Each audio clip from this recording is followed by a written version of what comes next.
Hello everyone and welcome to a quick Opera tutorial. In today's video I want to show you how to show the sidebar in Opera.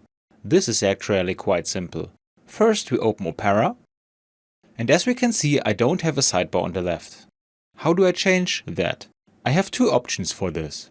For the first I click on the three bars at the top right and click on the sidebar settings under AI services. This opens this sidebar, and as we can see below, it is now already permanently switched on. To show you the second way, I will hide the sidebar for now, and I click on the three bars at the top right again, scroll down and click on Go to Full Browser Settings. Here we scroll down a bit until we got the sidebar point. I click on Manage Sidebar, scroll up and switch the sidebar on with this slider.